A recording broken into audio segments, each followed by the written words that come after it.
उपस्थित असलेले सर्व मान्यवर मंडळी, सर्वप्रथम सहकार महर्षी शंकरराव नारायणराव मोहिते पाटील यांच्या पुण्यतिथीनिमित्त त्यांच्या पवित्र स्मृतीस विनम्र अभिवादन करून मी मधुरा गणेश साठे माझ्या भाषणास सुरुवात करते.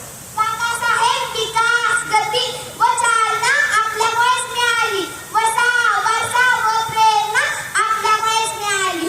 शेतकऱ्यांच्या उद्धाराचा आपण दिला आत्मंत्र. आपल्यामुळेच साध्य झाले त्या विकासाचे तंत्र. सोलापूर जिल्ह्याच्या सरहद्दीवर असलेले अकलूजचे गाव माळशिरस तालुक्याच्या माळरानावर वसलेले आहे. सध्या अनेक क्षेत्रात आघाडीवर असून महाराष्ट्रात सुपरिचित आहे.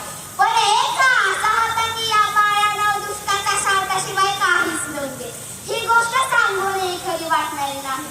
या शिवाराचे परिवर्तन करणारा, माळरानाची नंदनवनात रूपांतर करणारा एक तेजस्वी तारा म्हणजे शंकरराव मोहिते पाटील यांच्या रूपाने 14 जानेवारी 1918 जन्मास आला. त्यांचे प्राथमिक शिक्षण अकलूज येथेच झाले. पण 7वीच्या वर्गात असताना पुस्तकासाठी व शाळेच्या फीसाठी पैसे नसल्याने शाळा सोडावी लागली. शाळा सोडली तरी काय, त्यांचे आमचे गुण हे खूप प्रभावी होते. त्यांनी समाजात राहून बोलबासना करून शरीर कमावले. जेथे काही चांगले घेण्यासारखे व उपयोगी ते घेऊन त्यांनी ते कृतीत आणण्याचा प्रयत्न केला. शेतकऱ्याच्या दुःखाचे खंडन करण्याचा प्रयत्न केला. सामान्यपणे माणूस आपण भोगलेले दुःख इतरांना भोगावे लागू नये असे वर्तन करतो. शंकररावजींना सुद्धा गरिबीमुळे शिक्षण घेता आले नाही याची खंत होतीच.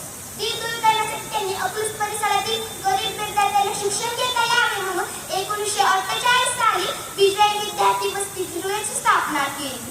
आजपर्यंत या वसतिगृहातून हजारो मुलांनी शिक्षण संपादन केले व करीत आहेत. ते शंकररावजींच्या दूरदृष्टीमुळे. तसेच त्यांनी नारायणरावांसाठी 1949 साली अकलूज शिक्षण प्रसारक मंडळाची स्थापना केली. या मंडळाच्या सहाय्याने सदाशिवराव मानवी विद्यालय सुरू केले. आज मंडळाच्या शेकडो शाखा सर्वत्र पसरलेल्या आहेत आणि हजारो विद्यार्थी ते ज्ञान घेत आहेत. म्हणूनच म्हणतात, पुढच्या पाखरांना तमान असावी, नजरेत नेहमी नवी दिशा असावी. घराचे काय ते कधी बांधते, पण शिक्षेच्या पलीकडे झेप घेण्याची जिद्द असावी. या उक्तीप्रमाणेच काकासाहेबांचे कार्य आज योजनावर आहे. काकासाहेबांनी एकदा पंढरपूर येथे श्री हिंदू परिषदेच्या व्यासपीठावर बोलण्यासाठी पाचारण केले होते. त्यावर त्यांनी तेथे उपस्थित असलेल्या संत, महंत व धर्मप्रमुखाच्या पुढे मी 2-4 इयत्ता शिकलेला शेतकरी काय बोलणार हे नम्रपणे कबूल केले. त्यासाठी त्यांनी अनेक सामान्य माणसाची उदाहरणे दिली. त्यांच्या अशा उदाहरणामुळे जसे शाळेत जाऊन एक अक्षर न शिकलेले संत गाडगेबाबांच्या कीर्तनाला हजारो लोकांचा समुदाय असायचा, असाच समुदाय शंकररावजी मोहिते पाटील यांच्या भाषण प्रसंगी असायचा. ते नेहमी 3-3 तास सातत्याने बोलत असायचे. असा हा तेजस्वी तारा 11 फेब्रुवारी 1979 साली अकस्मात लोप पावला. पण कर्तृत्वाचा प्रकाश मागे ठेवून. म्हणूनच म्हणायचे वाटते, काकासाहेब आपण कार्य कर्तृत्वाने मिळवलेला जगजोगीमान. काकासाहेब आपण कार्य कर्तृत्वाने मिळवलेला जगजोगीमान. म्हणूनच आम्हा जनतेसाहे आपला अभिमान. म्हणूनच आम्हा जनतेसाहे आपला अभिमान.